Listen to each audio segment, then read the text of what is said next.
Buenas tardes.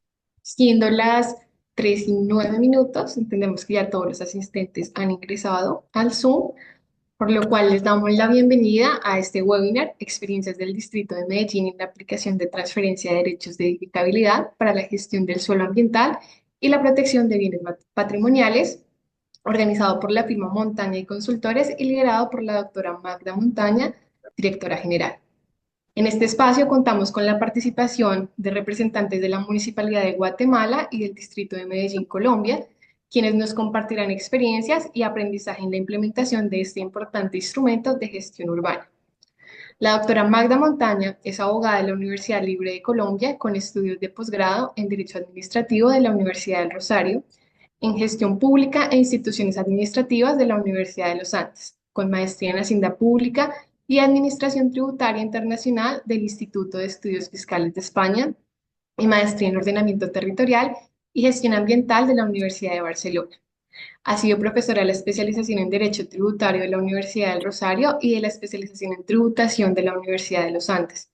Es directora de Montaña y Consultores e investigadora en tributación territorial, catastral y financiamiento del desarrollo urbano. De igual manera, nos acompaña nuestra panelista, la doctora Ligia María Cardona, quien es arquitecta, magíster en planificación territorial y gestión ambiental, especialista en derecho urbano, cuenta con más de 18 años de experiencia en el diseño e implementación de instrumentos de ordenamiento territorial, planeación estratégica y gestión urbana. Ha liderado proyectos en entidades como la Gobernación de Antioquia, el área metropolitana del Valle de Aburrá y actualmente se desempeña como asesora de dirección en la Agencia de Alianza Público-Privada de Medellín, donde impulsa procesos relacionados con los instrumentos del Plan de Ordenamiento Territorial y operaciones urbanas. También ha sido docente universitaria en temas urbanísticos. También tenemos el gusto de presentar al doctor William Alberto Castrillón Vázquez, líder de proyectos departamentales administrativos de planeación. Es ingeniero financiero, especialista en gerencia de proyectos y magíster en administración de tecnología de Monterrey. Con más de 15 años de experiencia en el sector público, ha liderado procesos de planeación estratégica, estructuración de proyectos inmobiliarios y formulación de instrumentos de ordenamiento territorial en Medellín. Fue clave en la creación del modelo multipropósito en el Plan de Ordenamiento Territorial del 2014 y en la implementación de instrumentos como la venta de derechos adicionales, de transferencia de edificabilidad y participación en plusvalía. Ha colaborado con el Ministerio de Vivienda y de Hacienda en la formulación de instrumentos como la titularización de impuestos futuros.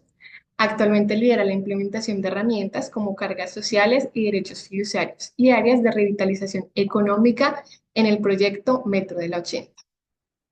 Nuestros panelistas compartirán sus valiosas experiencias y aprendizajes en la implementación de este instrumento de gestión urbana que permitirá profundizar cómo Colombia ha estructurado la aplicación de instrumentos de transferencia de derecho de construcción y desarrollo para la gestión del suelo ambiental y protección de bienes patrimoniales. Nuevamente sean todos bienvenidos y les dejo con nuestro primer panelista, la doctora Ligia.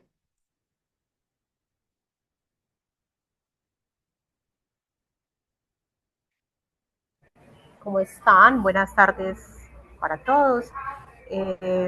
Les propongo que un poco por la estructura de la presentación que habíamos identificado pudiese iniciar William, quien va a dar un contexto general desde los instrumentos en el marco del plan de ordenamiento territorial y de ahí podemos hablar específicamente de la transferencia de derechos de construcción patrimonial, que es el tema que vamos a hablar desde la agencia. ¿Les parece bien?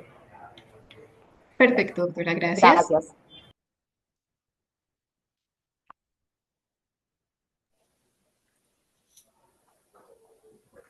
Buenas tardes, ¿cómo están? ¿Me escuchan bien? ¿Me Sí, se Sí, escucha. confirman, señor. porfa? Perfecto, Sí. muchas gracias. Bueno, un saludo, María Fernanda, muchas gracias por la presentación. Un saludo a Magda y a todas las demás personas que están conectadas en este espacio para hablar de este tema tan interesante.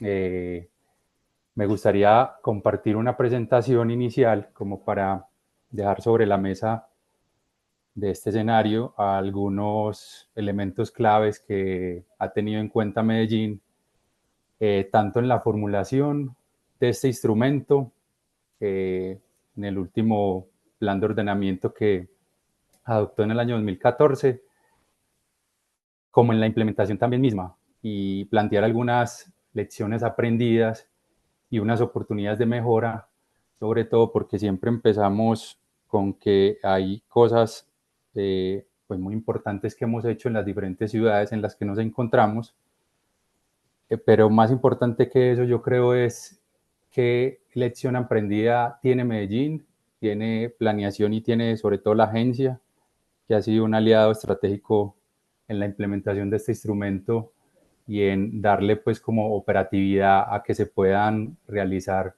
las diferentes compensaciones económicas y las socializaciones también que se tienen que dar con, con la comunidad y con los demás actores. Entonces acá voy a ir presentando, traía como una presentación corta, sobre todo para, eh, tengo deshabilitado la opción de compartir. De pronto me colaboran ahí para poder compartirles las diapositivas. Listo, doctor, ya te vamos a habilitar. Listo, mil gracias. Entonces yo creo que mientras abre la presentación, me gustaría dividir la conversación como en 4 temas fundamentales y es el que tiene que ver con esos aspectos positivos que nos han ayudado a nosotros como Medellín, como distrito y como agencia del paisaje y demás entidades a poder implementar ese instrumento, pues yo creo que de manera exitosa, porque también es la primera vez que Medellín se lanzaba como a reglamentar e implementar ese instrumento, porque si bien estaba, digamos, detallado en la Ley 388 del 97, la Ley de Desarrollo Territorial Colombiana, que lleva 25 años de expedida, nosotros nos encontramos en una fase, yo creo que ya ahorita, de gestión urbana. Eh, digamos que esa es la nueva ola, como el ordenamiento territorial, está alrededor como de esos temas de gestionar con diferentes actores, con la comunidad, alianzas público-privadas, alianzas estratégicas con actores de interés para que se pueda llevar a cabo un proceso de implementación de estos instrumentos. La primera fase de ordenamiento territorial estaba alrededor como de la planeación urbana y ahorita está enfocándose más en que los instrumentos se puedan implementar y hay un principio fundamental que tiene la Ley de Desarrollo Territorial y es la función pública del urbanismo. Y eso tiene que ver con que los procesos del ordenamiento territorial se deben de realizar de manera integral. Y ahí es donde encontramos que hay unos ciclos naturales que es la planeación, el hacer, el verificar, el actuar, hacer seguimiento, porque si bien los instrumentos están ahí, los reglamentamos, empezamos los procesos de implementación, no quiere decir que hasta ahí se deban dejar los instrumentos. Los instrumentos hay que hacerles mejoras, hay que hacerles revisiones permanentemente para que puedan ser más eficientes administrativamente y puedan facilitar los procesos de implementación. Entonces, aspectos positivos, aspectos negativos también y unas oportunidades de mejora que yo creo que les va a servir mucho a ustedes que ahorita seguramente están haciendo su revisión, pues Medellín también está haciendo una revisión de su plan de ordenamiento territorial. Nosotros llevamos 4 generaciones de plan de ordenamiento territorial adoptadas en la ciudad y en esta revisión, digamos, queremos dar un salto importante frente a la implementación de este instrumento. Digamos que en el 2014 teníamos una información muy valiosa que tenía que ver con,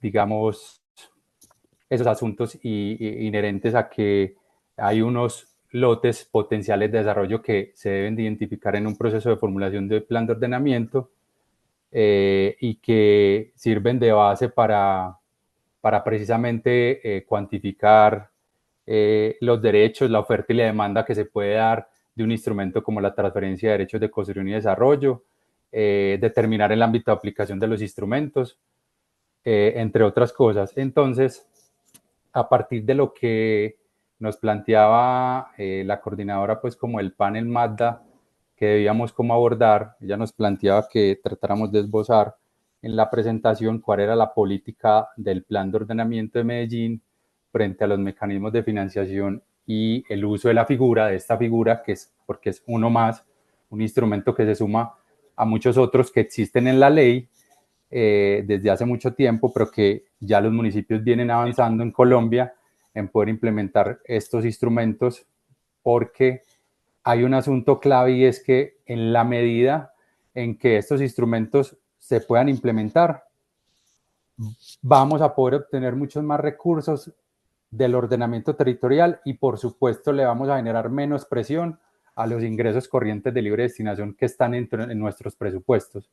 Porque en la medida en que no tengamos estos presupuestos o estos recursos del ordenamiento territorial, tocará coger los recursos que están en el presupuesto del predial, del impuesto a la propiedad, del impuesto del comercio, para poder financiar esos temas de ordenamiento territorial. Entonces, en la medida en que estos instrumentos los podamos habilitar, podamos reglamentarlos y generar recursos, digamos que van a haber muchas más fuentes de financiación que nos permitan financiar tanto el tema social, ¿cierto?, como el tema del ordenamiento territorial. Entonces, acá en el contenido de la presentación tenemos unas lecciones aprendidas, el concepto de intención que seguramente muchos de nosotros hemos tenido una cercanía frente a qué es el instrumento, para qué sirve, cuál es el ámbito de aplicación, cómo podemos utilizar y determinar que hay unas zonas receptoras de esos derechos, que hay unas zonas que la generan, porque hay un tercer punto también es como el esquema de funcionamiento y la implementación, que yo creo que Ligia ahorita más tarde nos va a hablar pues sobre eso. Frente a esto, primero de manera previa, como señalar que uno de los asuntos más relevantes de las políticas del Plan de Ordenamiento de Medellín es haber reconocido los instrumentos como parte de un sistema. Y cuando ustedes estén revisando el Plan de Ordenamiento de Medellín, se van a encontrar con que el sistema municipal de ordenamiento, o ahorita el distrital, se compone de dos sistemas: un sistema físico-espacial, que es donde está todo lo físico, lo que está en el territorio, todo lo público. Ahí está el espacio público, los equipamientos, las vías, el patrimonio. Ahí está el sistema de ocupación, que es el que define la norma urbana, que es uno de los temas más importantes cuando uno está revisando un plan de ordenamiento, porque los actores de interés, bueno, ¿cuál es la norma que va a quedar allí? ¿Cuál es la norma que va a quedar en esta zona? Entre otras.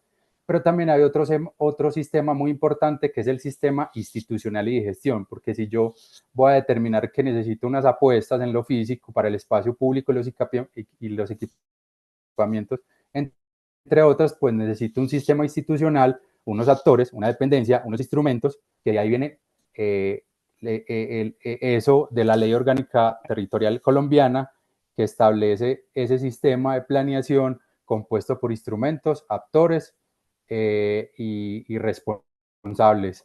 Entonces ahí encontramos ese sistema físico-espacial que nos da que es un tema muy nuevo, pues nuevo en la tercera generación de plan de ordenamiento, que define todos esos instrumentos con los cuales, digamos, se va a financiar ese sistema físico-espacial. Y acá una de las apuestas y uno de los retos que tenemos, pues, como en esta segunda revisión, ya hemos hecho una primera revisión, que fue la del año 2006, y ahorita en 2014, y esta es la segunda, y tiene una apuesta muy relevante, y es alrededor de la financiación. ¿Cuál es la estrategia de financiación de esa oferta programática que va a definir el plan de ordenamiento? Y ahí tengo que determinar estos normativos. Esto parte como de una exigencia de un decreto nacional, que es el decreto nacional 1232, que establece pues que los municipios o las entidades territoriales deberán determinar los esquemas de financiación que garanticen el programa de ejecución de su plan de ordenamiento territorial. Y ahí es un tema muy, muy importante, porque ahí es dar respuesta al principio de realidad. ¿Cuál es nuestro principio de realidad en nuestra entidad territorial? ¿Cuál es el comportamiento que han tenido nuestros ingresos, nuestros tributos? ¿Cuál es el comportamiento que han tenido nuestros ingresos no tributarios? ¿Cuál es el comportamiento que ha tenido nuestros recursos derivados del ordenamiento territorial, si ya tenemos habilitados instrumentos y reglamentaciones y estamos generando recursos?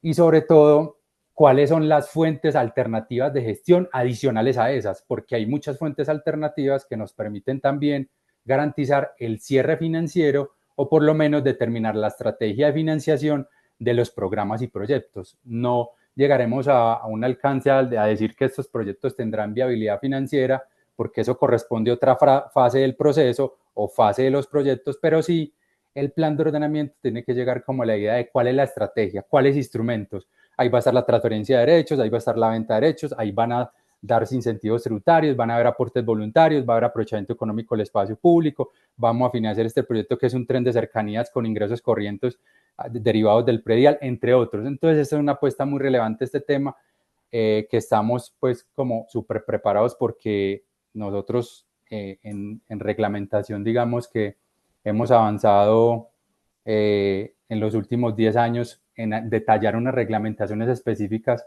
que nos permitan pues como habilitar estos instrumentos, perdón, y frente a las lecciones aprendidas, más allá de empezar como a exponer pues qué es el instrumento, para qué sirve, qué nos ha servido de manera positiva como a nosotros. Mire,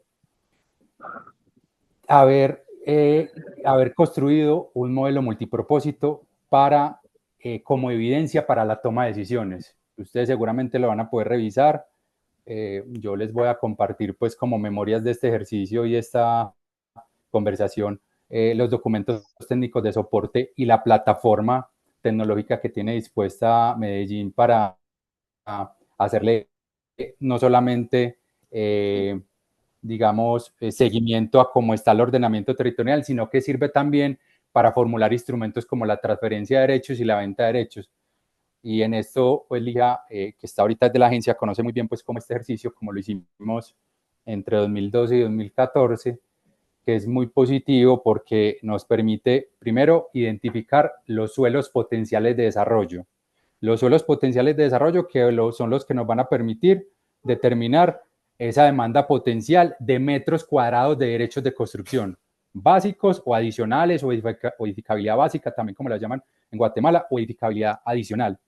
Y también nos permite identificar aquellos suelos que posiblemente tendremos que compensar por el principio fundamental que tenemos muchas de las leyes de desarrollo territorial en América Latina, que es el reparto de cargas y beneficios. Y eso tiene que ver, naturalmente, darle a cada quien lo que le corresponde. O en otras palabras, podríamos decir que es en la medida en que un suelo tenga beneficios urbanísticos, porque va a tener mayor aprovechamiento urbanístico, pues le debiera, por supuesto, tener que tener una contraprestación para que me aporte al sistema, para que me aporte a lo público, porque claro, llegan personas a un territorio que van a mandar necesidades de espacio público y equipamiento, entonces en la medida en que tenga beneficios, pues obviamente también van a tener cargas. Pero cuando hay también cargas urbanísticas derivadas como por ejemplo de la conservación, porque digo este suelo que está allí, que es patrimonial, que se tiene que proteger, que se tiene que conservar, o este suelo que está en la alta ladera o en la media ladera o en el borde urbano rural o en el borde urbano o en esas zonas especiales que tiene Guatemala de interés ambiental, creo que son los barrancos, unos barrancos ambientales que no tienen norma, yo pueda también encontrar beneficios urbanísticos para precisamente pues como garantizar el principio de reparto equitativo de cargas y beneficios. Entonces, número uno, contar con un modelo multipropósito que me permita tener datos, evidencias para poder tomar decisiones frente a la asignación de derechos de construcción. Número dos, la delimitación de zonas aplicables, en dónde lo va a aplicar, dónde no lo puedo aplicar. Acá generalmente cuando nosotros hicimos el modelo tratamos de estimar como la capacidad de soporte del territorio, digamos, condiciones aptas para la localización de espacio público, equipamientos, entre otras, en la medida en que tuviéramos un modelo de ocupación coherente y una capacidad de soporte del territorio, pues digamos esas eran las zonas más aptas en las que nosotros pudiéramos dar aprovechamiento urbanístico adicional o edificabilidad adicional, porque se prestaban las zonas para aumentar los aprovechamientos. Un tercer punto, también digamos positivo, es como haber definido el mecanismo de financiación, haber definido que cómo iba a financiar la transferencia de los derechos que voy a compensarle económicamente a los bienes de interés cultural por esa carga de conservación, por no poder edificar mi inmueble, por digamos, no poder garantizar plenamente los derechos de edificabilidad, pues establecerle un instrumento como la venta de derechos de construcción. Y así, si ustedes van como algunos antecedentes de algunas ciudades de América Latina, se van a encontrar sobre todo el modelo brasileño con el Estatuto de las Ciudades o el plano director que establece este tema muy importante. Primero reglamenta, que debería ser así, primero reglamenta la venta de derechos o la concesión onerosa de derechos de construcción o la otorga onerosa, el modelo brasileño, también ahorita se viene implementando en Ecuador, en Quito. Entonces, establecer ese mecanismo de financiación inicial que me permita, bueno, yo con esos recursos y con esos derechos de construcción potenciales que tiene un bien de conservación por no poder edificar o una zona de interés ambiental, pues lo voy a financiar con un recurso que es este, a través de ese instrumento. Eso lo hizo, digamos, lo pensamos en su momento, digamos, muy bien inicialmente, en un ejercicio, digamos, yo creo que muy conservador, porque era la primera vez que sacábamos el instrumento pues en un plan de ordenamiento. También su destinación específica, venga, ¿para qué va a servir eso? Ah, bueno, para financiar el patrimonio, la conservación, el mantenimiento del patrimonio, para financiar la adquisición de lotes en el borde urbano, en los espacios públicos, en las zonas de interés ambiental. Y acá también un tema que seguramente nosotros como oportunidad de mejora se los voy a mencionar en la siguiente diapositiva, y es que no solamente hemos entendido también un poco la transferencia de derechos con que solo es para bienes de conservación y bienes de interés ambiental, pero el caso brasileño, Sao Paulo y Curitiba, también han ampliado su destinación específica, por lo menos la aplicación de este instrumento, para que sean para mejoramientos viales, viviendas de interés social, equipamientos, zonas de regularización urbanística. Entonces también acá seguramente tendremos que pensar en eso, y importante que cuando estén haciendo estos temas en su plan de ordenamiento, en la reglamentación específica, consideren que el instrumento pueda quedar amplio. Y también, por supuesto, la concurrencia de instrumentos, en la medida en que yo pueda aplicarle a una zona, un predio, de varios instrumentos, como por ejemplo la transferencia de derechos, los beneficios tributarios, un estímulo tributario o una simulación de estratificación. También es, digamos que, muy poderoso tener la posibilidad de que puedan confluir varios instrumentos en una zona.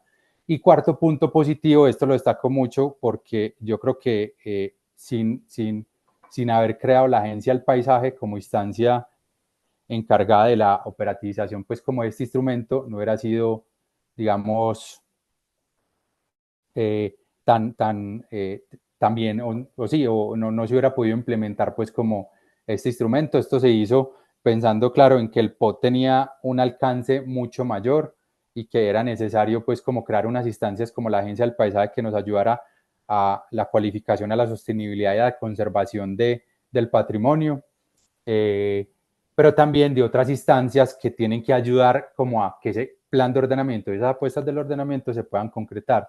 Negativos, pues como aspectos negativos o digamos que lecciones aprendidas de este ejercicio.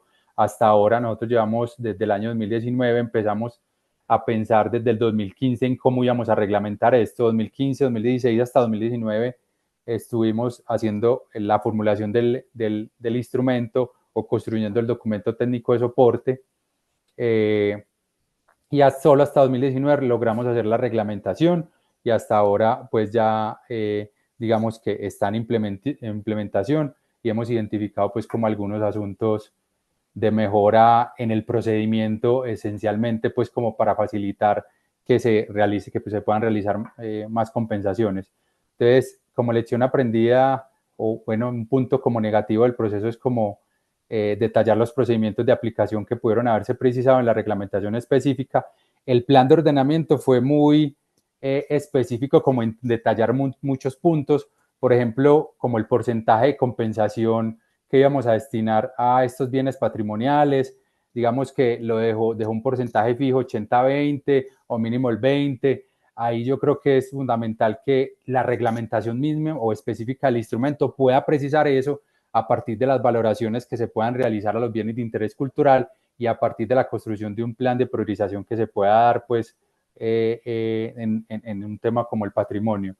Número dos, digamos que nosotros no incluimos en el cálculo de los derechos de construcción los gastos de operatividad del instrumento. Esto es fundamental porque siempre para que se puedan operativizar estas compensaciones económicas a los bienes de interés cultural que tienen derechos de construcción transferible, siempre hay que hacer una destinación de los recursos, pues digamos que de los ingresos corrientes de libre destinación a una entidad como la agencia para que la agencia pueda disponer de un equipo técnico importante que pueda hacer el análisis previo, la evaluación preliminar del inmueble, qué es lo que debería ser más prioritario, que con ese recurso pueda financiar el instrumento, entre otras cosas. También, digamos que dentro del plan de ordenamiento no alcanzamos a definir como la altura, porque este instrumento funciona sobre todo especialmente entre lo que yo no puedo hacer. O sea, si yo no tuviera la condición de conservación patrimonial, si yo no tuviera la condición ambiental, si yo no tuviera la condición de ser un espacio público proyectado, si yo no tuviera la obligación de ser una zona especial para generar vivienda de interés social, ¿cómo pudiera edificar mi inmueble? Entonces, ¿cómo pudiera edificar mi inmueble? Ahí la compensación está en función como de esa altura normativa o ese índice de construcción o de esa edificabilidad que no estoy pudiendo ejercer por mis derechos de edificabilidad. Entonces ahí nosotros no logramos definir las alturas normativas, la hicimos después en un instrumento de planificación complementaria que se llama los planes especiales de manejo. Ahí estaban, pero quedaron solamente para algunos inmuebles. Digamos que hay como aspecto negativo, ese punto es muy importante y si los predios no tienen pues como asignados sus aprovechamientos adicionales, pues digamos va a quedar inaplicable el instrumento. Y número 4, establecer solo como alternativa la compensación económica por los derechos de construcción transferibles. Digamos que acá ya hemos también nosotros estudiado como varios casos, específicamente pues como en Brasil, y queremos dar como un salto en este tema, sobre todo porque la única forma no es a través de la aplicación, pues como de la venta de los derechos, pues, o de la misma norma que el municipio está vendiendo, sino que acá podamos también, ¿por qué no?, generar unos certificados especiales, potenciales adicionales de construcción que nos permitan, digamos, darle una especie de compensación a ese particular que tenga esos certificados y que esos certificados se puedan transar con la intermediación de la entidad territorial entre particulares, entre el propietario del bien, digamos, con restricciones a la edificabilidad y el propietario que quiere aumentar su edificabilidad y que tiene posibilidades de incrementar su inmueble. Entonces acá 4 oportunidades de mejora, incluir en el plan de ordenamiento como otra forma de compensación, como forma de compensación de los derechos de construcción transferibles, la emisión de certificados para que puedan ser transados en el mercado inmobiliario. Eso lo viene aplicando muy bien el modelo brasileño. Cuando nosotros vamos a ver cuál ha sido como nuestra fortaleza en los primeros 7 años de implementación del instrumento, vemos, por ejemplo, esta gráfica. Esta gráfica son los metros cuadrados de derechos de construcción que lanzaron estas dos ciudades, Sao Paulo y Medellín, cuando empezaron a implementar pues este instrumento. Y ven ustedes pues la línea, digamos, muy lineal de Medellín. Pues por lo mismo yo creo que fue un ejercicio súper conservador que hicimos porque era la primera vez que lo lanzábamos. Y el caso brasileño, que es la línea verde que ustedes ven ahí, pero sobre todo porque ellos pues ya llevan implementando mucho tiempo este instrumento, la concesión onerosa y también la transferencia de derechos, pero se empezaron a demandar muchos esos inmuebles porque los lanzaron en el mercado financiero a través de certificados potenciales y eso permitió que muchas operaciones en Curitiba, en Sao Paulo, se pudieran realizar. Entonces permitió, uno, que se pudieran realizar las operaciones urbanas y dos, que se pudieran compensar o que los particulares que tenían derechos de construcción y desarrollo pudieran recibir, pues digamos, un recurso por la transacción que se realizaba con este instrumento. Otra oportunidad de mejora, pues como identificada es como aplicar la concurrencia de instrumentos, que ya la había mencionado, mejorar la eficiencia administrativa. a través de la precisión de condiciones habilitantes para acceder al instrumento. Miren, nosotros acá, por ejemplo, con el modelo multipropósito ya sabemos cuáles son los predios, dónde están localizados, cuántos metros cuadrados de derechos transferibles tienen, quiénes son los propietarios, entre todos. Y estamos acá pidiendo, digamos, solicitudes iniciales para que estas personas puedan acceder a la compensación económica. Entonces, esto debería ser como de forma oficiosa también, que nosotros, si ya sabemos quiénes son los que pueden aplicar el instrumento, pues no lo hagamos para que puedan optar por el instrumento, no hagamos una solicitud al principio, pues no sé, seguramente sí en el intermedio del proceso la persona tendrá que estar de acuerdo, ¿cierto? Porque este instrumento se tiene que anotar en la matrícula inmobiliaria y también, por supuesto, establecer un plan de priorización de predios a ser intervenidos, mantenidos o conservados, sobre todo para darle como una conectividad bien al tema patrimonial o a las zonas donde queremos consolidar pues como el modelo del patrimonio. Estos son como algunos conceptos que seguramente ustedes ya los conocen muy bien. El concepto de transferencia se basa sobre todo en el suelo creado y en la posibilidad de tener un mayor aprovechamiento del suelo.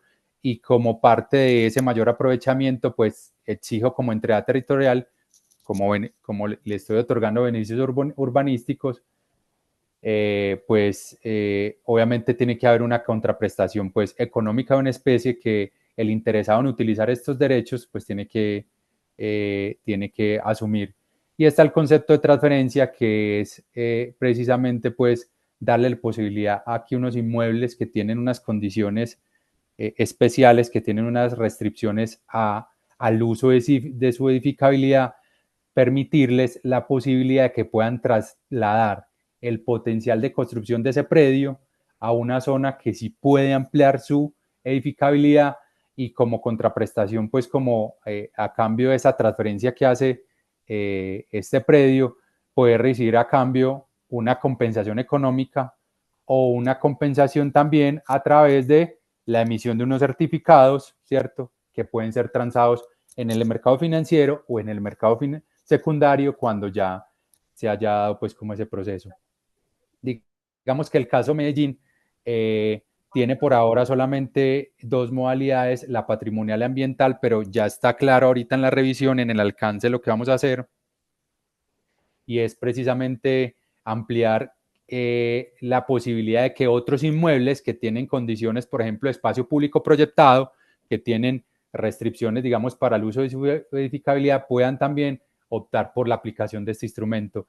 En Medellín, digamos que hasta ahorita solamente venimos vendiendo derechos directamente en la entidad territorial. O sea, quien quiera comprar un metro cuadrado de derechos de construcción tiene que venir a la entidad territorial acá y hace una solicitud, presenta un formulario, le hacen una liquidación y esa liquidación y ese pago lo lleva a una curaduría urbana, que es donde piden la licencia urbanística y obtiene los metros cuadrados adicionales. Con esos recursos que están llenando como ese fondo que tiene destinación específica para el patrimonio y para otros temas de interés ambiental y para la adquisición de suelo de oportunidad, nosotros estamos financiando la transferencia. Digamos, ya entendemos que hay unos metros cuadrados que tienen los bienes patrimoniales y con esos recursos compensamos esos metros cuadrados. Digamos que debería funcionar también la posibilidad de que esos propietarios que hoy tienen derechos, pues puedan llevarlos, a través de la intermediación de nosotros, pues puedan también tener un certificado de potencial adicional constructivo y que eso ellos lo puedan transar directamente, pues como entre particulares.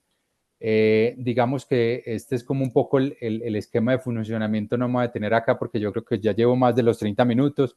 Me corrigen si no estoy mal. Pero tenemos unos derechos tipo 1, unos derechos tipo 2. Ahorita estamos solamente con los tipo 2, que son los que vendemos directamente nosotros en la entidad territorial, pero con eso financiamos los derechos que están en suelo urbano, en patrimonio. Este es como digamos, el mapa. Acá ustedes en estas figuras, sobre todo en el lado izquierdo de sus pantallas, ustedes pueden ver que las zonas azules son las zonas que tienen mayor capacidad de soporte para albergar nueva población, con condiciones adecuadas de habitabilidad. y por eso esas áreas o esos polígonos o esa limitación que se planteó en el 2014 se sustentaban eso en la capacidad de soporte y en que esos predios o en esos polígonos tenían la posibilidad de adquirir derechos adicionales a través de la venta de derechos o a través de la transferencia de derechos que pudieran hacer los bienes que tuvieran o los predios que tuvieran esas condiciones.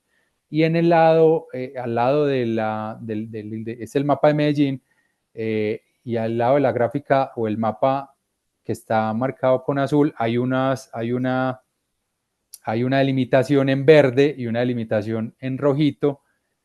Las verdes son los bienes de interés ambiental que pueden transferir derechos de construcción y desarrollo, y las rojas son los bienes de interés patrimonial que pueden hacer esa transferencia. Hasta ahorita solamente tienen la posibilidad de transferir los derechos o ser compensados los bienes que están al interior del suelo urbano, pero digamos que ya pensamos en las alternativas de cómo vamos a financiar la adquisición de esos suelos, porque son necesarios para la contención del borde urbano, la contención del crecimiento de la ciudad.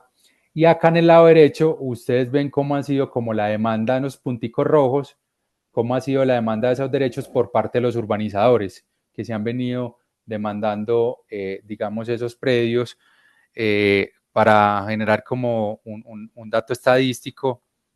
Acá lo tenía pues como a la mano. Digamos que nosotros hemos vendido 1.071 viviendas adicionales que están representados en 15.140 metros cuadrados de uso residencial, y 17.520 metros cuadrados en otros usos, lo que ha representado que en la historia de los 6-7 años en los que hemos implementado la venta para poder financiar la transferencia, hemos obtenido 8.7 millones de dólares, pues convertidos a una tasa de cambio peso colombiano, 8.5. Entonces, pues ha sido pues como importante. Y acá sobre la implementación del instrumento, yo creo que acá se va a enfocar un poco más Ligia, pero el principal propósito de esta diapositiva es que nosotros estamos en un proyecto de modificación, estamos pensando con la agencia, con otros actores de interés, con Hacienda, con gestión y control territorial, facilitar la aplicación de estos instrumentos, porque hoy en día tiene alrededor de 13 pasos que se tienen que dar para poder que el propietario reciba la compensación, pueda recibir el recurso, pueda destinar ese recurso a la conservación y a la sostenibilidad también del patrimonio. Y estamos también pensando en nosotros internamente también, pues, volver más eficiente este proceso, hablar de solicitud, hablar de la determinación de valores de suelo, que es muy importante que estén dispuestos digamos, en la plataforma geográfica que tenemos nosotros para que pueda hacer de consulta a la agencia y la agencia pueda hacer un proceso de liquidación y pueda acompañar de manera más adecuada a estos predios patrimoniales que tienen la posibilidad de utilizar el instrumento y de ser compensados a través de la transferencia de esos derechos. Y acá, pues, dos casos exitosos que seguramente ustedes van a oír mucho que hablar de ellos, que son la Casa Ángel y Casa Holguín, que recibieron una William, compensación económica, ¿sí? muchas gracias. No, solamente quería recordarte que ya estamos sobre el límite del tiempo. Muchísimas gracias. Sí, de una, ya solamente será la última diapositiva para darle el paso pues como a Ligia, pero simplemente acá decir que estas dos intervenciones que se han hecho sobre el patrimonio, digamos que han logrado no solamente dinamizar el sector, sino que también ha generado que propietarios privados, pues digamos, estén interviniendo, no con este instrumento, pero sí estén interviniendo con recursos propios estos bienes patrimoniales y está activando pues como, digamos, de manera importante el sector. Hasta acá pues era la presentación. Mil gracias. Abierto pues como las preguntas, Magda. A ti. Sí, señor, gracias. Yo creo que vamos a dejarlas como para el final, ya que termine eh, aquí en la otra presentación. Y ya, digamos, porque les hemos pedido el favor y les recordamos a todos que las preguntas, pues por favor, si nos las quieren ir dejando al chat, para poder tener tiempito, unos 20 minutos al final para contestar, 20, 30 minutos para que podamos contestar las preguntas. A no ser que tú tengas, William, que retirarte o algo así. No, estoy Ok. acá como atento a lo que Bueno, surja y a las y preguntas y a muchas, conversar. hermano, y gracias.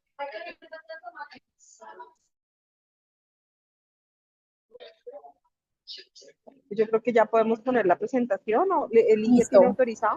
Ok, Ya, gracias. un segundo, por favor. Ya les voy a compartir la pantalla. Un segundo, por favor.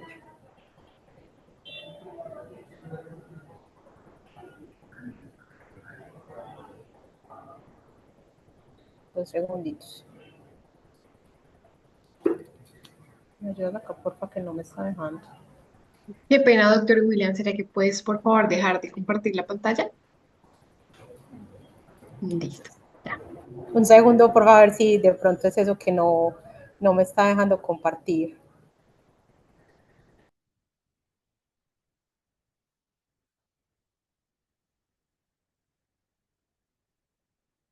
¿Me puedes dar el permiso, porfa, para compartir la pantalla? Listo, ya.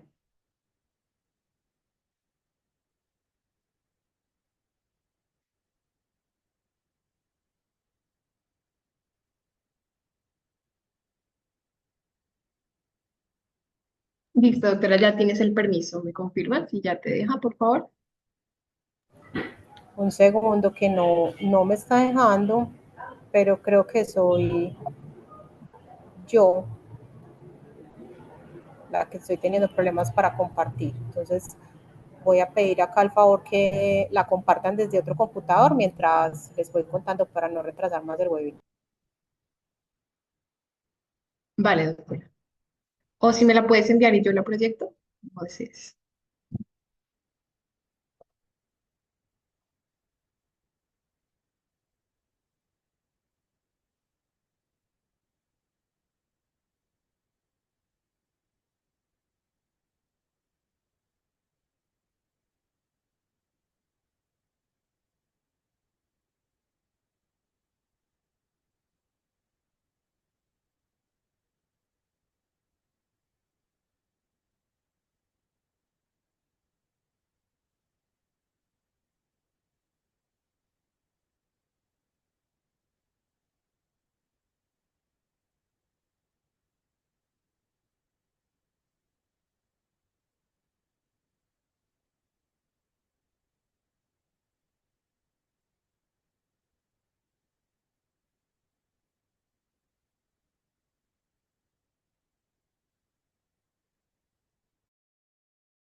No.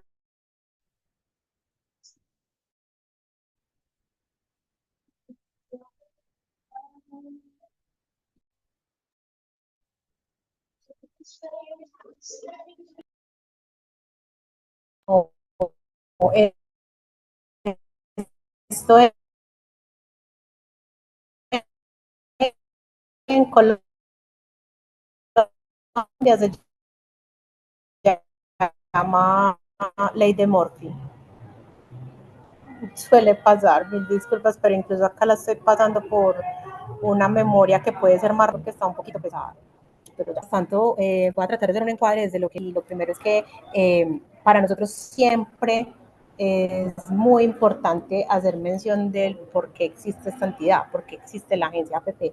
Y es que los instrumentos de financiación del desarrollo territorial por sí solos, la experiencia ha demostrado que empiezan a ser incapaces en su implementación o a tener dificultades en su implementación.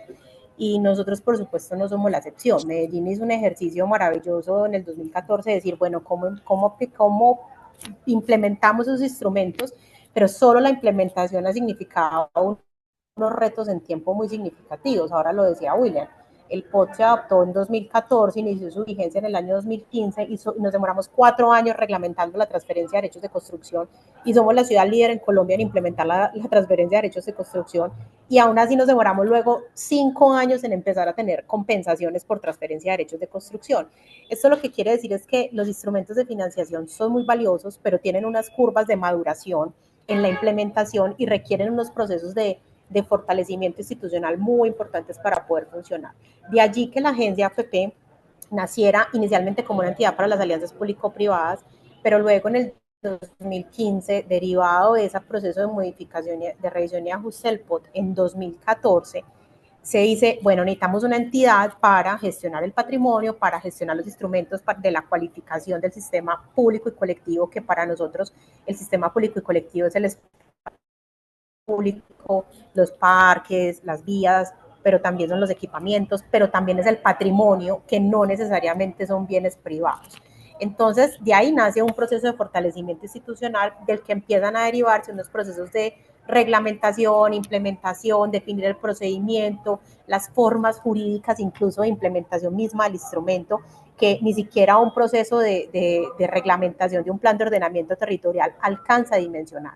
Y eso les voy a contar un poquito porque cuando empezamos a mirar, por ejemplo, la transferencia de derechos de construcción y el convenio que hay que firmar con un propietario, entonces empiezan todos los temas jurídicos de cómo se implementa ese convenio y cómo tiene que funcionar. Entonces, ya va a funcionar la presentación, pero mientras funciona, yo voy a ir contándoles un poco lo que vamos a ver en las diapositivas.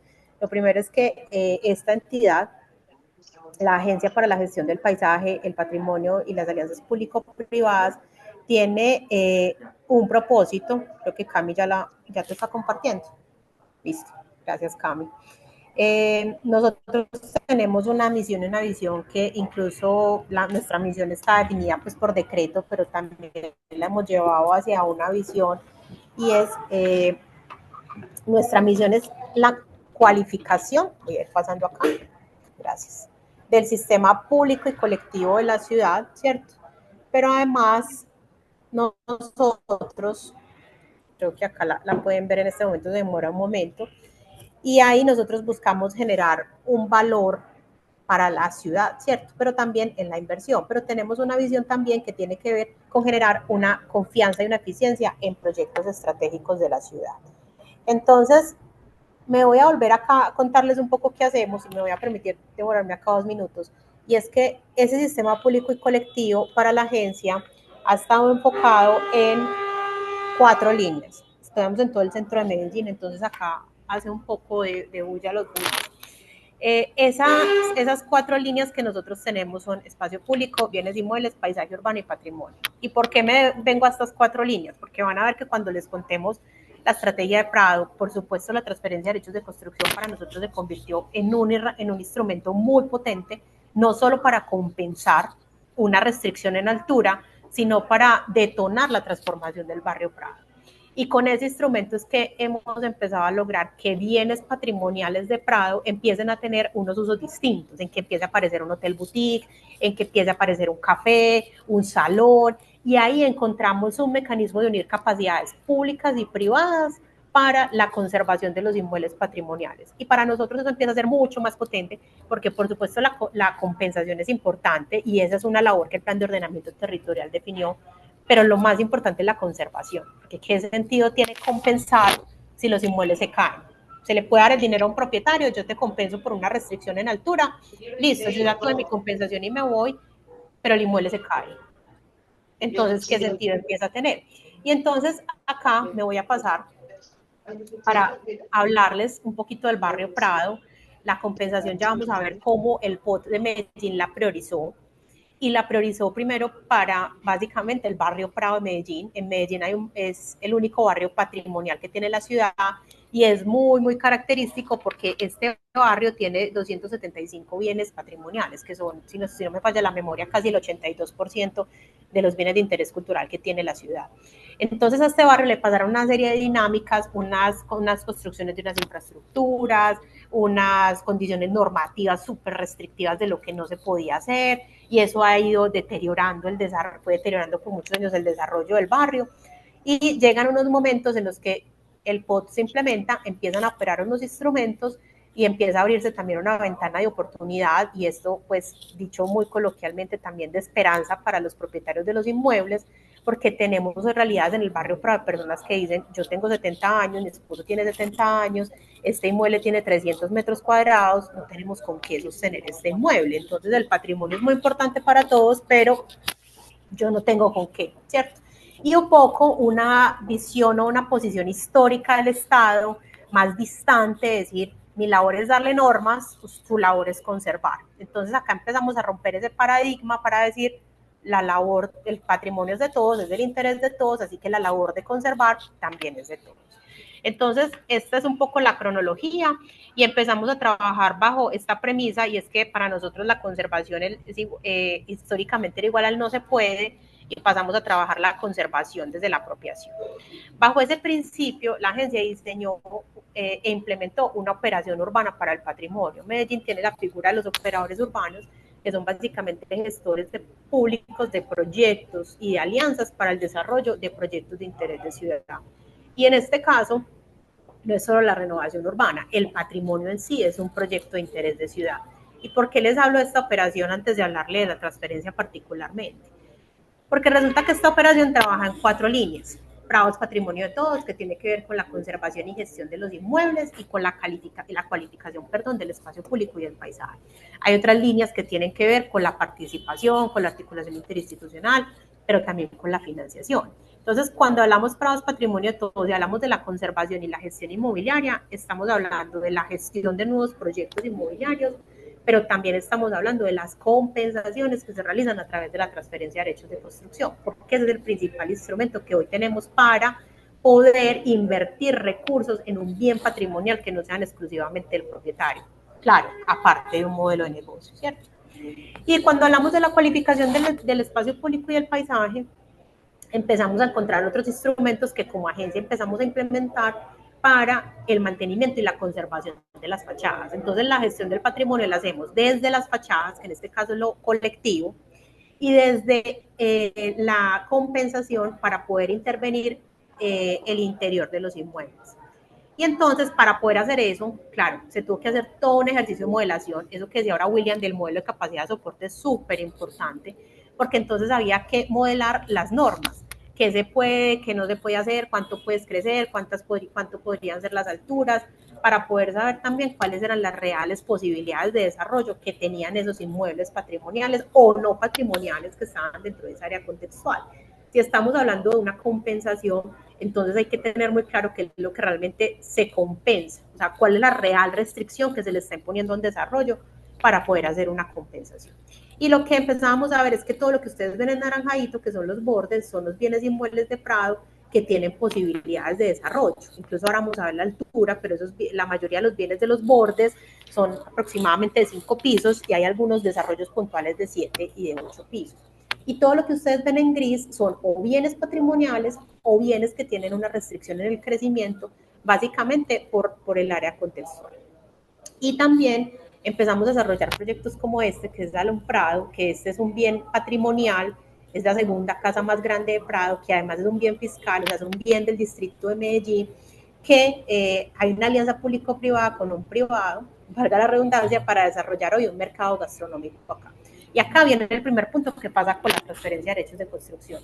Resulta que cuando Medellín reglamentó la transferencia de derechos de construcción, no la habilitó para los bienes fiscales o los bienes del distrito, o sea, solo para bienes privados. Y ese es uno de los primeros puntos que decimos, hey, pero ¿por qué no? ¿Cierto? El hecho de que sean bienes del distrito no quiere decir que no sean objeto de compensaciones. Entre otras, porque llegamos a ver más adelante que esto pasa también porque son recursos privados que vienen de una compra de derechos de construcción que se están destinando para una compensación de unos inmuebles patrimoniales. Y entonces, cuando vamos a esta operación urbana de Prado, ay, no sé por qué no ha pasado, y por acá ya pasó. Aquí está.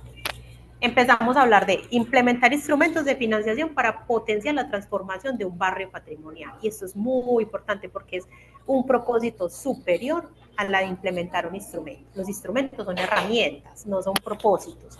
Entonces, cuando los instrumentos tienen un propósito claro, se encuentra la capacidad de concurrencia de otros mecanismos que ayuden al propósito, ¿cierto?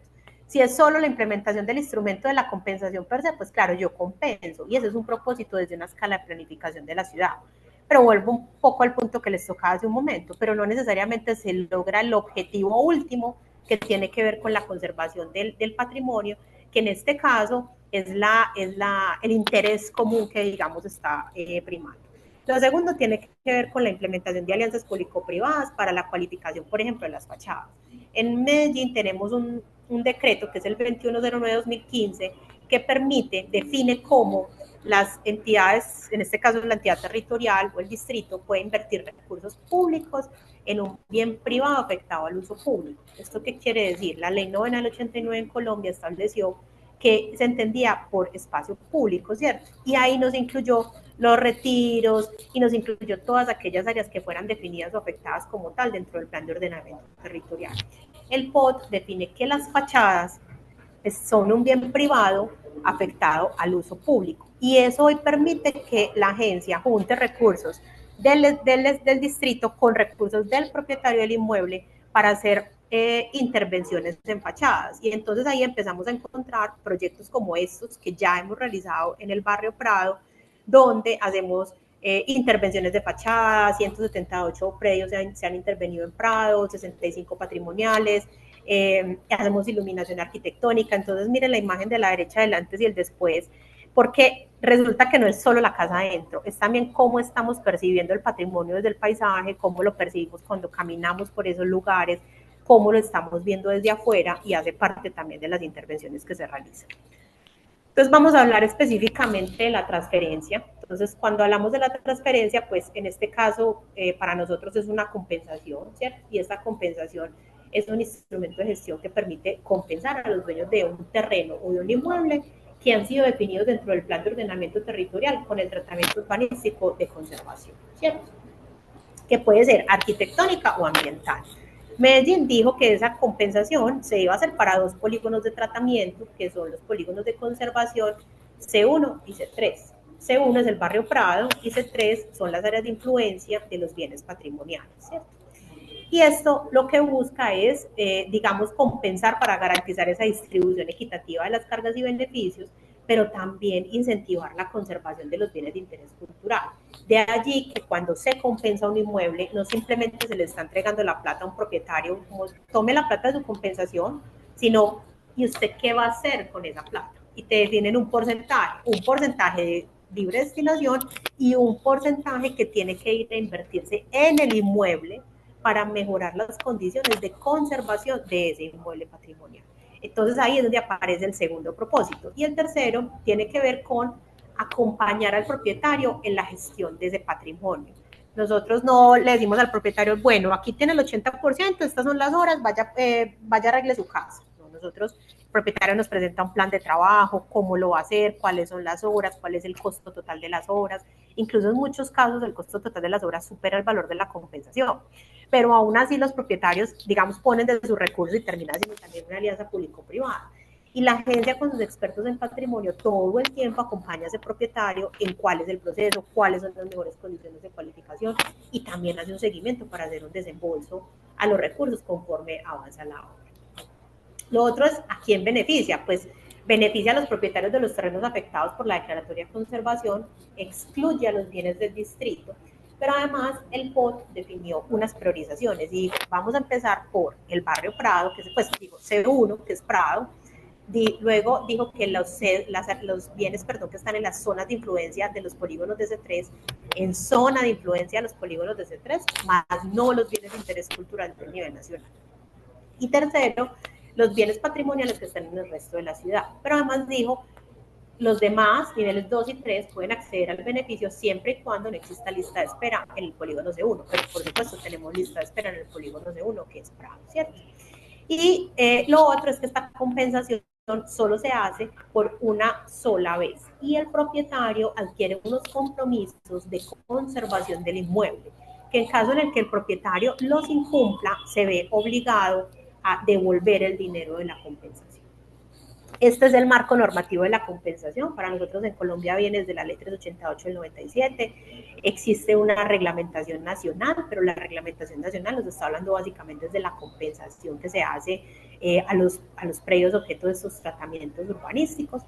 Pero empiezan a aparecer una serie de reglamentaciones que nos precisan, por ejemplo, desde el POT, que entendemos por cuál es la priorización, cuál es la conservación, un poco lo decía ahora William, y es que el POT pudo haberse excedido en algunas precisiones que eran objeto de reglamentaciones posteriores, y hoy tenemos reglamentaciones que nos costó un tiempo hacerlas, pero que hoy las implementamos y decimos, reconocemos, mejor dicho, que todavía tienen muchas oportunidades de mejora para agilizar el proceso mismo.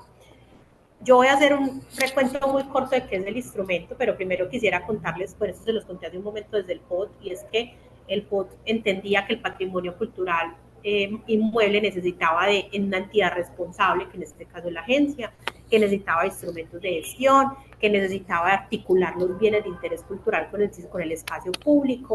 Para Medellín el patrimonio nunca se desliga del espacio público, por eso cuando intervenimos fachadas lo que estamos haciendo es cumplir esa premisa de articular el patrimonio arquitectónico con el espacio público que está alrededor de ese inmueble pues patrimonial. Entonces, ¿cómo funciona este instrumento? Creo que William lo mencionaba hace un momento, y es que hay unas zonas generadoras y unas zonas receptoras. Brasil permite la emisión de bonos. Nosotros teníamos unas restricciones frente a los títulos valor en las bolsas, la bolsa que no nos permitía legalmente sacar esos títulos valor. Lo que hizo Medellín fue decir, hay unas áreas generadoras de metros cuadrados, que en este caso son las áreas patrimoniales y las áreas ambientales, que es este planito de la izquierda que ustedes ven en gris, que son las que están generando esos metros cuadrados. ¿Por qué los generan? Porque no los pueden construir ahí. Y hay unas áreas receptoras, que son las áreas que según ese modelo de capacidad de soporte, el que mencionaba hace un rato William, tienen capacidad de tener más metros cuadrados. Esos metros cuadrados que no se pueden construir te permiten construirlos donde están las áreas azules. ¿Qué empezó a hacer Medellín? Medellín empezó a implementar la venta de derechos de construcción. La venta de derechos de construcción es una forma de capturar plusvalías con el desarrollo, y definió que esa venta de derechos de construcción, el 50% eran para compensar las áreas patrimoniales o ambientales. Como hoy no tenemos ambientales, se están yendo a las patrimoniales, que tenían restricciones. ¿Esto qué quiere decir? Que estos dos instrumentos son codependientes. Si no se venden derechos de construcción, no hay recursos para compensar los inmuebles patrimoniales. La ciudad necesita tener desarrollo, y la mayoría de estos polígonos que ustedes ven en azulito, mejor dicho, la mayoría no, son los polígonos de renovación de la ciudad. La mayoría, perdón, acá hay los que son de consolidación. Entonces, si no hay ese desarrollo, la ciudad no tiene los recursos para poder compensar el patrimonio. Y pasa una cosa muy interesante, y es que si bien el mercado no está mediando en cuánto es el valor de esos derechos de construcción adicional, porque es el distrito el que lo está diciendo, usted va y solicita una venta de derechos de construcción adicional, y si usted es un área receptora, se los van a vender. Un propietario, un privado que compra derechos de construcción, no tiene cómo saber específicamente los derechos de construcción que él compró, en cuál inmueble del barrio Prado se invirtieron.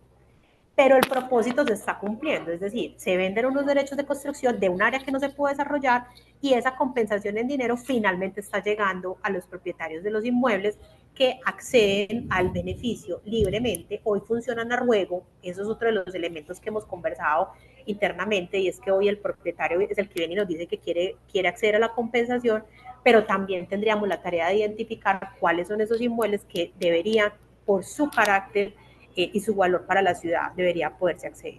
Entonces, este esquema un poco simplifica lo que les estaba comentando hace un momento.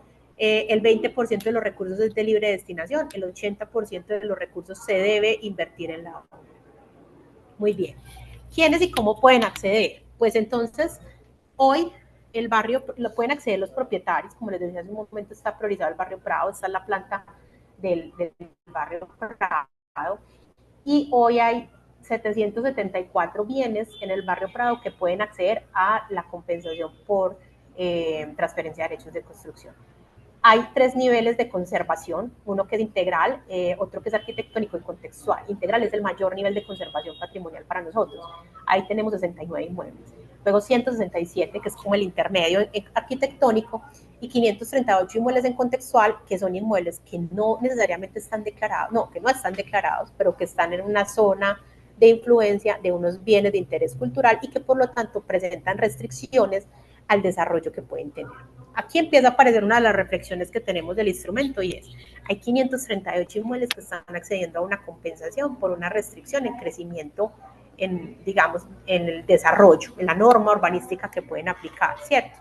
Pero tenemos 69 y 167 inmuebles, 200 y pico inmuebles, que realmente nunca han podido crecer porque son inmuebles patrimoniales. Entonces, no te dejan crecer en altura, nunca van a poder tener 5 pisos y el real valor para estos inmuebles resulta siendo es la conservación del valor patrimonial que tienen los integrales y los arquitectónicos, diferente a lo que pasa en el contextual. Pero hoy el instrumento compensa por igual a los integrales, a los arquitectónicos y a los contextuales. Y ese es uno de los elementos que hemos dicho, bueno, ¿y eso cómo lo empezamos a diferenciar? No solo porque el propósito es distinto, sino porque la carga que se le está imponiendo al propietario de un inmueble arquitectónico contextual, arquitectónico integral, perdón, es distinta a la que se le está poniendo a un contextual. Un inmueble declarado tiene unas exigencias y unas obligaciones frente al mantenimiento y cualificación muy distintas a las de a un bien, perdón, que está en un área contextual.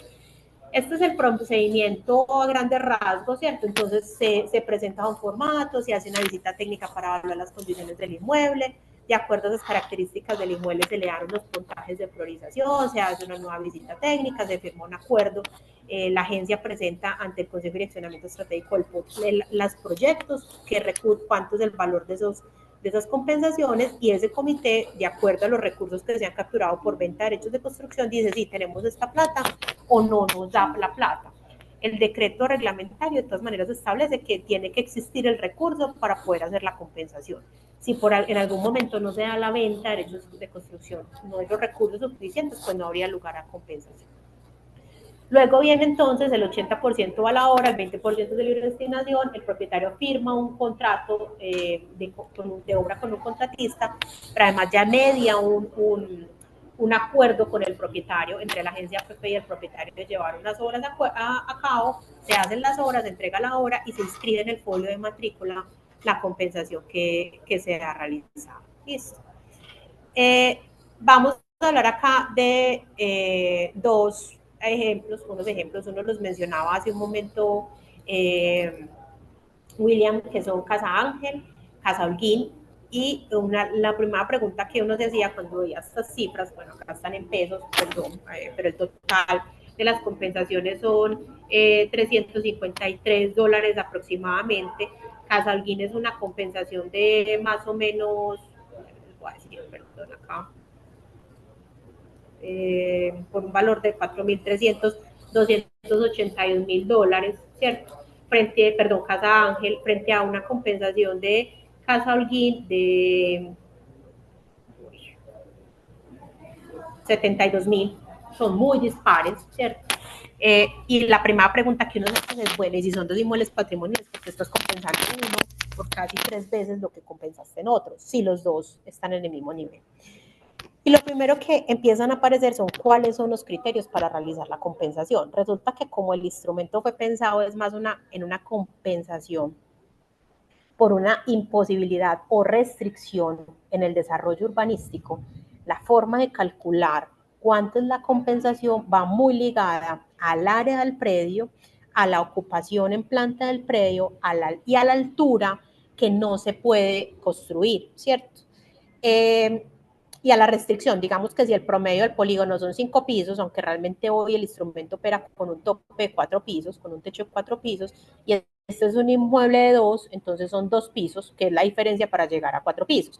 Pero te lo multiplican también por el área del predio. Resulta que Casa Ángel es una casa en planta mucho más grande que lo que tiene Casa Holguín, y eso es lo que está impactando cuánto es el valor de la compensación. Y ahí es cuando nosotros también empezamos a decir, listo, y ese es el criterio, porque entonces mira que dos casas que tienen un valor patrimonial están teniendo esta restricción. Claro, una de las cuestiones sería, sí, seguramente sí. Perdón, alguien iba a decir algo. Bueno, seguramente sí, pues puedes decir, Ligia, sí, Sí, porque es que lo que estamos compensando es una restricción de crecimiento en altura. Sí, de acuerdo. Y eso aplica muy bien para un inmueble contextual, porque es homogéneo. Es un inmueble contextual, sin valor arquitectónico, sin valor patrimonial, metros cuadrados, cuánto no pudiste construir, perfecto. Pero cuando llegas a un inmueble patrimonial como este es Casa Ángel, estas son las imágenes del antes y el después, miren la piscina como era, ni siquiera estaba habilitada, hoy la piscina está habilitada, la fachada tenía el balcón completamente cerrado, ¿cierto?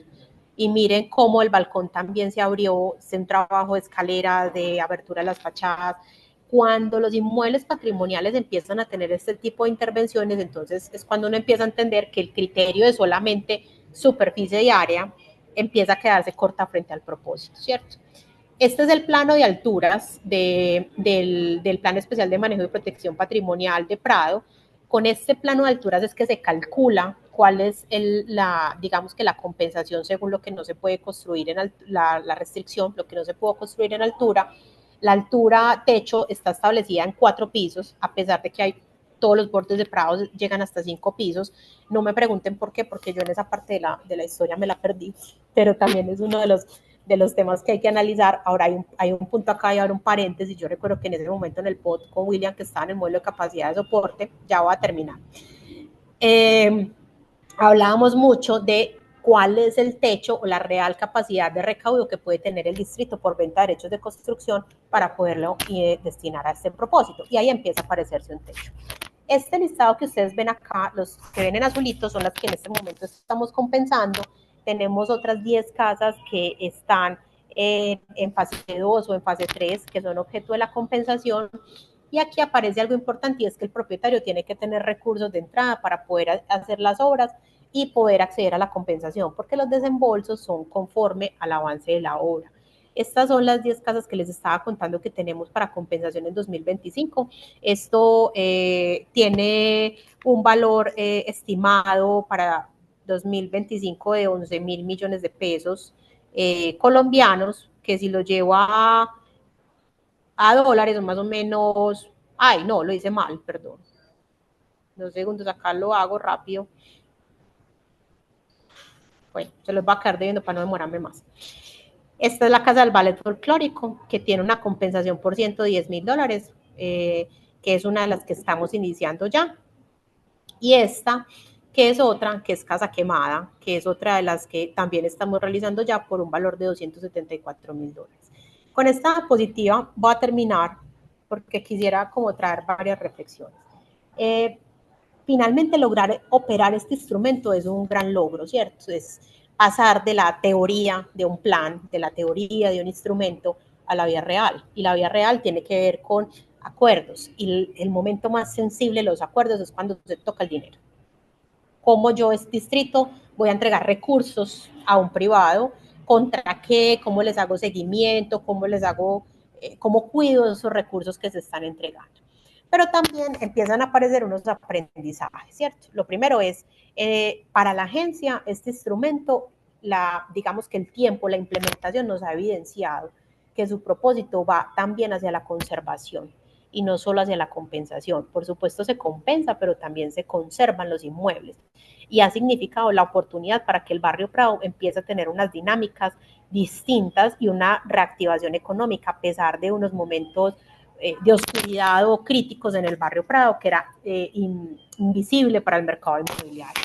Lo segundo es que hay unos criterios de priorización y unos cálculos en función del propósito del instrumento. Claro, como les decía ahora, el instrumento hoy se calcula en función de la superficie, el área del predio y cuánto no pudiste construir en altura. Si lo pensamos desde la compensación, seguramente ese es. Pero si lo pensamos también desde la conservación, hay otros criterios que deberían incorporarse. Lo tercero es la flexibilidad en los porcentajes de destinación. Hoy es rígido frente a decir el 20% es de libre destinación, el 80% es para la obra, lo decía ahora William, eso depende también mucho del estado de conservación del inmueble. Lo otro es la concurrencia de otras fuentes de financiación, también lo mencionaba William, básicamente porque no siempre el propietario de un inmueble tiene los recursos iniciales para poder iniciar las obras. Por otra parte, la flexibilidad de las normas, también lo mencionábamos hace un momento, qué debería estar en el POT y qué debería ser objeto de reglamentaciones. Y voy a pasar por algunos, porque algunos ya los hemos hablado durante la conversación. Considerar el costo de operación del instrumento es vital y en eso nos equivocamos como distrito. Está bien decir nos equivocamos porque también estamos aprendiendo a hacerlo, pero este es un instrumento que puede tener unos costos que no es capaz de suplirlo la entidad por sí sola, desde su presupuesto. Y eso ha hecho que incluso el instrumento empiece a ser más lento de lo que se quisiera en su misma operatividad. Entonces es el fortalecimiento institucional, pero también es considerar los recursos necesarios para poder operar el instrumento. Y lo último es reconocer el instrumento como una oportunidad para la conservación del patrimonio, ¿cierto? Que permite básicamente que el Estado y que un privado trabajen conjuntamente por la conservación de unos inmuebles patrimoniales. Yo creo que ahí termino. Traté como de ceñirme al tiempo, espero no haberme pasado mucho.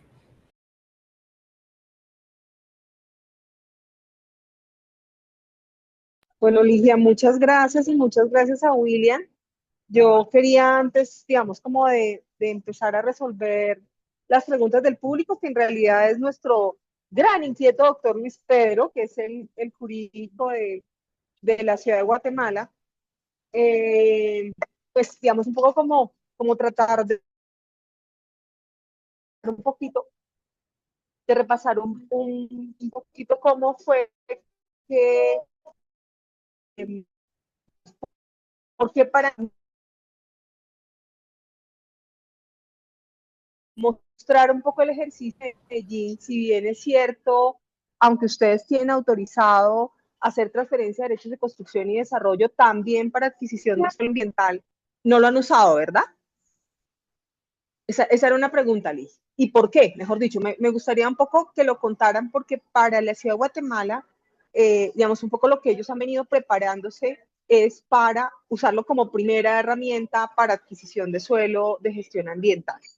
Pero me parece que en todo caso, o sea, independientemente que el objetivo del uso del instrumento haya estado siendo para, digamos, para compensar y para ayudar también, digamos, a la protección del suelo, de los bienes de protección patrimonial, porque no solamente ha sido sensación personal, sino para aportar digamos, en la conservación y el mantenimiento de los bienes de protección. Eh, ahí también hay un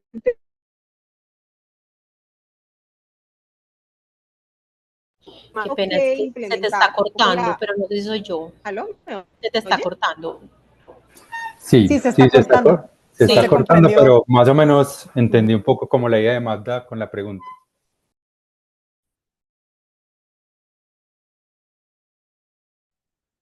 Hola, ¿me escuchan? Es que esta señal está hoy, aquí Ahora sí está mejor. lloviendo Se Sí, escucha terrible. bien. doctora, ya. Ahora sí mejor. Entonces la señal está malísima.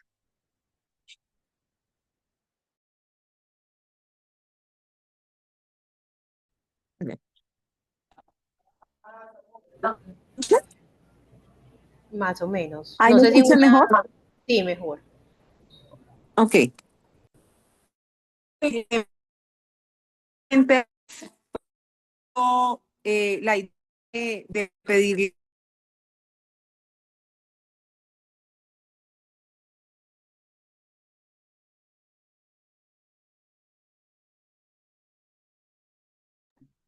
Creo que te perdimos de nuevo, Magda. Yo ya no te escuché nada. Ajá, te perdimos de nuevo totalmente. Nada, nada.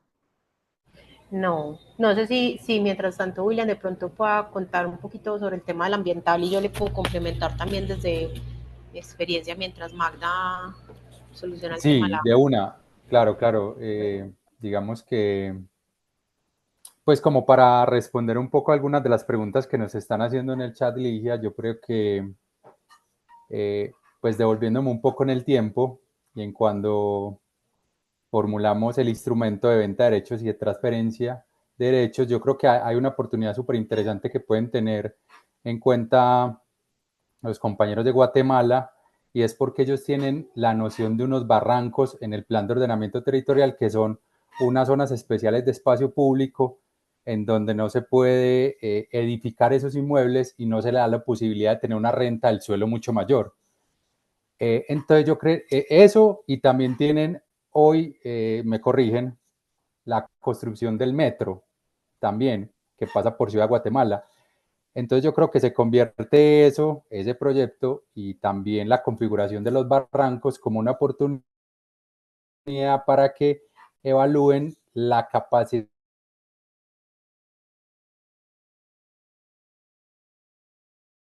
del metro, y a partir de ahí puedan proponer zonas receptoras de derechos, o sea, mayores edificabilidades a las edificabilidades básicas que tiene su plan de ordenamiento, para que puedan encontrar una fuente de financiación que pueda ayudar a financiar la cualificación o la conservación de esos barrancos, ¿cierto? Es una de las formas que se puede dar a través de la transferencia, darle una compensación económica pues a esos propietarios, para que en vez de sí, adelantar pues como otras actividades sobre ese suelo, puedan obtener una posibilidad de un recurso económico para que realicen un plan de sostenibilidad y mantenimiento de sus inmuebles, no solamente a través de ese instrumento, sino que también a través de otros, como los pagos por servicios ambientales y los estímulos tributarios también, en que es pertinente también que se evalúe la concurrencia de instrumentos, no solamente la posibilidad de que se aplique un instrumento, sino que se abra la posibilidad en la reglamentación específica que adopten, de que se puedan dar otros instrumentos pues como alternativos. Para el caso de Medellín, en el caso de Medellín, entonces explicábamos, también lo contó Ligia, que habían unas zonas generadoras en suelo urbano, que especialmente son las que, en las que nos hemos enfocado en los últimos años en implementar, y hay otras zonas rurales que tienen la posibilidad de transferir derechos de construcción. En esa Medellín, digamos, no ha avanzado en su reglamentación, sobre todo porque entendíamos desde el punto de vista jurídico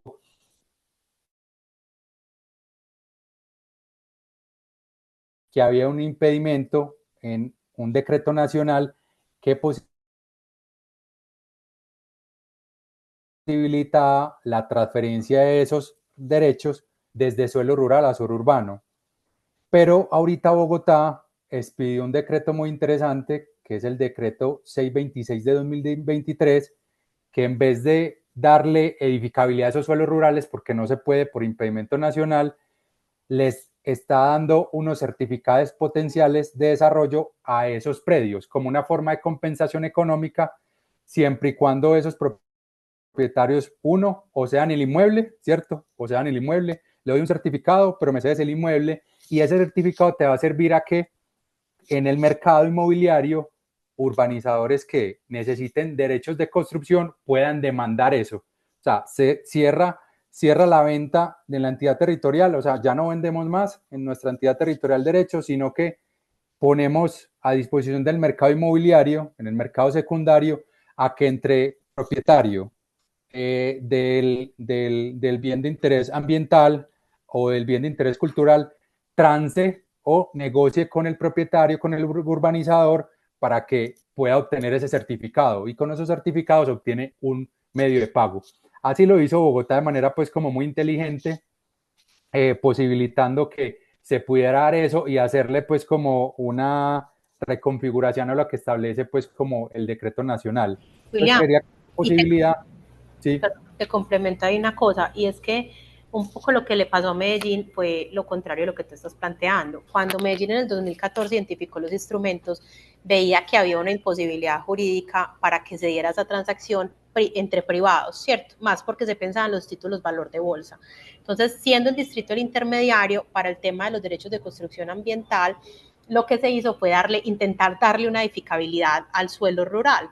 Y además de eso, se tuvieron muchas dificultades en cómo se calcula la edificabilidad del suelo rural, sin que eso genere una modificación o una especulación en el valor del suelo y en traducir eso a una edificabilidad en suelo urbano, porque los costos del suelo rural a los del suelo urbano son muy distintos. Y ahí el instrumento se empezó a enredar desde el instrumento de la transferencia. Pero como lo dice William, realmente se han implementado otros instrumentos en el Valle de Aburrá. Por ejemplo, hay un municipio que es Itagüí, que los bordes o esos suelos de protección los fue adquiriendo mediante la transferencia de sesiones urbanísticas, ¿cierto? Medellín tiene unas áreas donde permite la transferencia de sesiones urbanísticas, pero permitían darte una mayor edificabilidad a cambio de tener unas mayores sesiones urbanísticas en esos suelos. Y lo último que quisiera adelantar, porque además creo que Bogotá pues lo va solucionando pues como de una forma muy inteligente, es que cuando se empezó a discutir también la reglamentación del instrumento de la venta de derechos de construcción ambiental, empezó a surgir un reto que ni siquiera es de reglamentar el instrumento, y es que el propósito era adquirir los suelos. Una cosa es adquirir un suelo y otra cosa es compensar un suelo, ¿cierto? Nosotros no adquirimos los bienes patrimoniales, los compensamos, pero siguen siendo de un propietario. Acá el propósito era adquirir los suelos. Y el distrito entonces empezó a decir, listo, y vamos a adquirir ese suelo, ¿yo qué voy a hacer con cientos de hectáreas? ¿Cómo lo voy a sostener? ¿Qué actividades voy a poner ahí para que eso no se convierta en una invasión?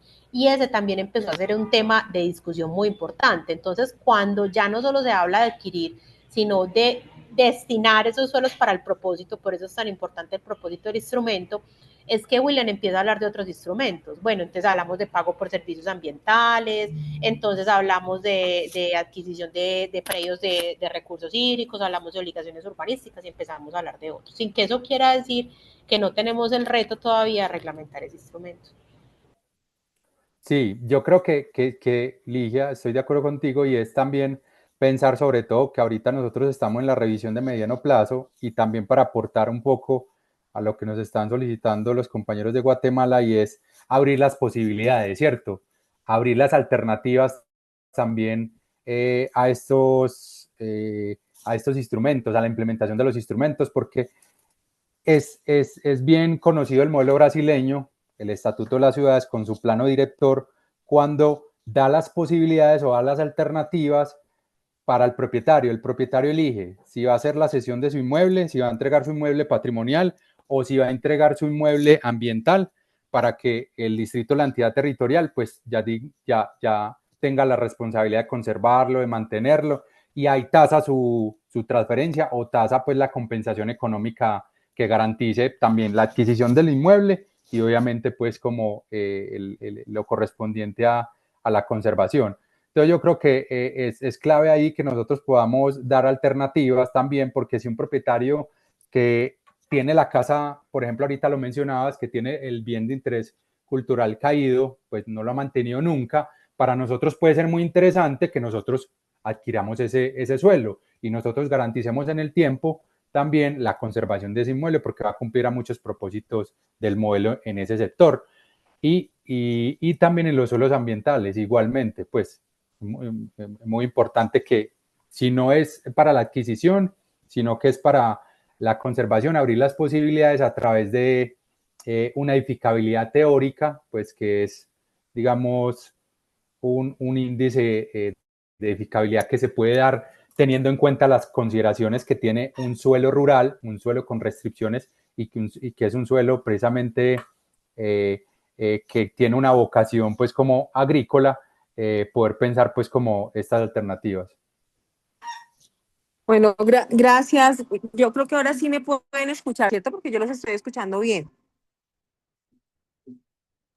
Sí, Sí, doctora, sí te escuchamos. Sí, te escuchamos. muchas gracias, y muchas gracias, Ligia. Yo creo que lo que quería decirles es que para nosotros igual, digamos, en el caso de la ciudad de Guatemala, ya vimos el caso Bogotá, que es, digamos, y sobre todo, como quería decirles antes, para la ciudad de Guatemala es muy importante ver la institucionalidad, es decir, ver en el caso de Medellín esta agencia, digamos, de APP, el papel que está cumpliendo en el uso del instrumento, independientemente que no lo estemos usando para suelo ambiental, pero el uso del instrumento requiere, digamos, alguien responsable y creo que en eso digamos, en este caso ustedes no están adquiriendo suelo, pero tienen que estar, digamos, atentos a la construcción, al desarrollo, que en realidad ese bien de interés cultural se mantenga, se conserve, y el uso del recurso. Yo ahí les tenía una pregunta, pero esta yo sé que no les va a servir a la ciudad de Guatemala, y es, ¿por qué pensaron en dejarle un 20% de libre inversión al propietario? Aquí digamos que siempre en la ciudad de Guatemala hemos tenido varias discusiones en estos webinars, un poco muy como en la mira de, y Luis Pedro lo preguntaba en una de sus inquietudes, y es, pues digamos, ¿cómo justifico que le compenso a los bienes de conservación ambiental porque no pueden construir en altura y al resto que tienen limitaciones no lo discuten? Esa es una pregunta que me parece interesante, y más aún en este caso que estamos dejándoles, digamos, como un plus de una libre inversión que no es necesariamente para invertir en la conservación del bien, en el entendido que aquí la justificación del instrumento para Medellín, en el caso de los bienes de conservación, y esa era una discusión que dimos durante muchos años aquí en Colombia en la aplicación del instrumento del uso de la transferencia para los bienes de conservación arquitectónica, era que esto, pues digamos, no se le podía convertir en un recurso del privado, sino era para mantener el bien. Entonces, no sé ahí ustedes cómo dieron esa discusión, y creo que con eso también le podemos contestar una pregunta que nos había dejado Luis Pedro en el chat. Bueno, voy a intentar acá, porque es que son varias preguntas, intentar contestarlas, ¿cierto? La primera es que hay una compensación a la restricción, mejor dicho, no es una compensación a la restricción per se, es una compensación porque esos inmuebles están cumpliendo una función social y ecológica. Esa es la real razón. Nosotros no compensamos a un inmueble cualquiera en la ciudad que puede construir solo 10 pisos y en los de al lado 15. Porque resulta que en Colombia el derecho a construir no es inherente a la propiedad, ¿cierto? Los planes de ordenamiento territorial lo que te dan es un potencial de desarrollo constructivo. Pero el hecho de tener una propiedad en Colombia no quiere decir que tú puedes construir lo mismo que puede construir todo el mundo. Cuando un bien tiene una función ambiental o patrimonial, está desarrollando un principio, está cumpliendo un principio constitucional, que es la función social y ecológica de la propiedad. Entonces ahí lo que estamos diciendo es, usted está cumpliendo esa función, pero entonces no es simplemente que usted tenga la carga de cumplir esa función, sino que la ciudad también lo compensa a usted por esa función que usted está cumpliendo. Ahí hay un elemento diferenciador entre por qué compensamos a unos inmuebles y a otros no, ¿cierto? Ahora bien, ¿qué pasa con el instrumento? Realmente el instrumento, incluso desde el decreto nacional, es como un mix entre la conservación y la compensación. Entonces, depende de la discusión con los abogados, también la hemos tenido. Hay unos abogados que nos dicen, es que el decreto nacional está hablando es de una compensación. Entonces, si me estás hablando de una compensación, ¿por qué estás obligando al propietario del inmueble a realizar obras? Estás hablando de una conservación, ¿cierto?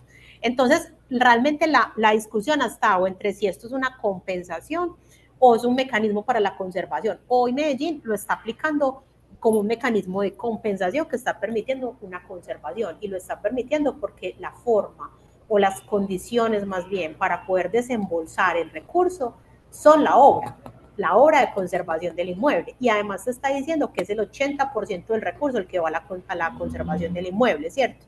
Entonces realmente ahí uno diría, entonces, ¿cuál es la conservación? ¿Por qué la compensación, perdón? ¿Por qué quedó 80-20? Hasta donde yo sé, pues siendo muy honestos, fue un error de dedo, pues. O sea, es decir, la intención era dar unos rangos que permitieran, según el estado de conservación del inmueble, permitirle al propietario, digamos que un incentivo, decirle, usted ha conservado muy bien su inmueble, pues aquí tiene el recurso por su compensación que pasa una vez en su vida, usted verá cómo se lo gasta, o su inmueble está en unas muy malas condiciones, entonces usted tiene que invertir no el 80, sino el 100% de lo que se está entregando como compensación para la conservación del inmueble. La vida real es que el 20% realmente nunca se va para el propietario a libre destinación. La vida real es que el propietario hasta pone más recursos de ese 20% para hacer la conservación o la restauración de los inmuebles, porque como les decía hace un rato, la mayoría de esos proyectos que hoy se están presentando para las compensaciones es porque están montando otro tipo de proyectos. Cuando el propietario quiere solamente como una compensación, digamos, o un mecanismo de compensación, por ejemplo, va y busca la exención del impuesto predial, que solo le cobren por un estrato 1, o que no pague impuesto predial, o la asimilación en la estratificación para que le cobren el estrato 1, pero no se mete en la compensación vía transferencia de derechos de construcción, porque esta compensación, yo les decía hace un rato, exige que el propietario ponga recursos para poderle desembolsar.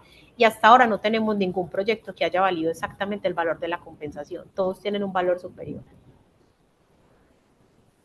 Magda, Ligia, yo fue un poquito como para aportar a los comentarios yo sí recuerdo en la discusión del acuerdo del POT de Medellín hace 10 años, de 10, 11, 12 años, y es precisamente que ese 20% se justificaba en que algunos bienes de interés cultural que estaban en Prado habían destinado muchos recursos a la conservación de esos bienes precisamente, ¿cierto? Entonces, como también un poco se dio en la discusión, sobre todo en el Consejo, porque, digamos, en la propuesta que salió pues de planeación y de nosotros acá, digamos que estaba así como entendido en que ese recurso precisamente iba dirigido a la conservación, pero también iba destinado al mantenimiento, porque si bien hay algunos predios que tienen un estado pues más deteriorado unos que otros, hay algunos que están muy bien en el estado de conservación. Pero entonces, cuando íbamos a aplicar el instrumento, pues digamos que pensábamos también en que era fundamental garantizar la sostenibilidad, el mantenimiento de estos bienes inmuebles, aún ya estando conservados. Entonces, hoy casi que se ha dado, porque en el acuerdo dice mínimo el 20% con destino al propietario, pero casi que la reglamentación específica dijo mínimo el 20%, precisamente como nos habíamos equivocado ahí en ese momento en que precisamente esos recursos pues tenían que estar destinados a o el sostenimiento o al plan de mantenimiento que tuviera que presentar el propietario. Y así también para los bienes o para los predios, digamos, ambientales, porque precisamente el objetivo de los bienes ambientales era realizar la adquisición. Y por eso se optó por darle una edificabilidad teórica que nos permitiera darle un plus adicional a esos propietarios para que los propietarios si tuvieran un real, pues como incentivo a entregarnos esos inmuebles a cambio de otorgar la transferencia de derechos de construcción. Bueno, muchas gracias, William. Ligia, no sé, no veo más preguntas. Creo que a no ser que alguien desee hacer una pregunta para hacer ya o el equipo de la ciudad de Guatemala, ya estaríamos, pues además muy agradecidos con el equipo de la agencia, con Daniel y su equipo digamos, por este tiempo dedicado pues un poco a explicar que para la Municipalidad de Guatemala es muy importante entender cómo ha funcionado la institucionalidad y cómo ha operado el instrumento, independientemente si es para suelo ambiental o para suelo de protección, pero es muy importante. Sí, muchísimas gracias. Pues yo solo me sumo a las palabras de Magda acá en nombre del equipo de Guatemala, el equipo que nos está tocando pensar en la formulación de este instrumento, pues ahí con todas las ayudas que estamos teniendo. Así que muchísimas gracias y como les había escrito por ahí, también la honestidad de compartir las lecciones aprendidas, incluso con autocrítica Sí. o esto no lo pensamos, Ujú. esto sí, ¿verdad? O sea, eso creo que Sí, es sí, sí. buenísimo para Sí, sí. nosotros que estamos empezando, ¿verdad? Y las recomendaciones ahí que nos pasaron. Em, claro quiero ver la grabación, quiero volver a escucharlos para ir como que Sí, sí, teniendo sí. todo más claro, pero también muchísimas gracias por el tiempo y por la apertura. Les agradezco mucho y la verdad es que hubo un equipo bastante grande de acá de la Municipalidad de Guatemala. Yo mandé la invitación a varias direcciones y vi que sí están conectados.